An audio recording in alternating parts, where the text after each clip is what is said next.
About this review. We're publishing this initial review after 2 weeks with early samples of the LG V30. I, Alex Dobie, have been using a pre-production version of the V30 in Berlin, Germany, and Manchester and London, UK. LG seeds these early devices to press ahead of their phones going into full production, and while they're usually representative of the final product, this is not strictly speaking a retail-ready phone just yet, particularly so far as the software is concerned. My V30 is a European Spec 64GB unit, LG H930, in Moroccan blue color. It's running firmware version 09R, based on Android 7.1.2 Nougat, with the September 1, 2017 Android security patch. We'll follow up with some updated impressions when we get final devices, noting any changes in this section. First, let's deal with the proverbial elephant in the room. Yep, the V30 kinda looks like a Galaxy S8. From the curved corners, minimal bezel, and polished metal trim to the extra tall aspect ratio, you might well mistake it for a Samsung phone, at least from a distance.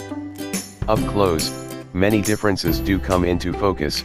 The V30 has a 6-inch display, and is smaller in all directions than the S8 Plus. In addition, it uses a shorter but still pretty tall 18:9 aspect ratio. But it's also flatter, thinner and lighter, and that gives it a distinct in-hand feel. It's actually a bit easier to hold onto than its contemporaries from the Samsung camp. It's nowhere near as absurdly tall as the Galaxy Note 8. As you'd expect from a flagship smartphone of the post-bezel era, almost all of the V30's front face is taken up by its display.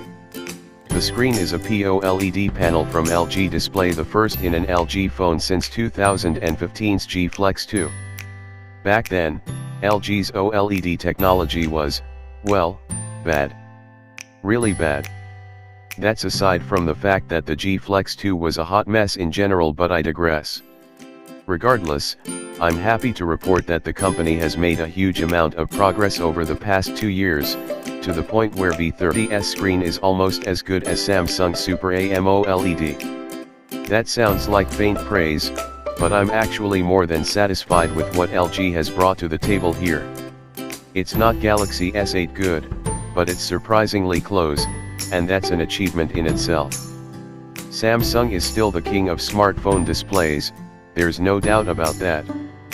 But LG's latest screen, at Quad HD and resolution, looks fantastic and punchy, and unlike some of those older POLED panels, is clear enough to use outdoors in bright daylight. If anything, this display's major weakness is in low light. It has an unfortunate tendency to crush shadow detail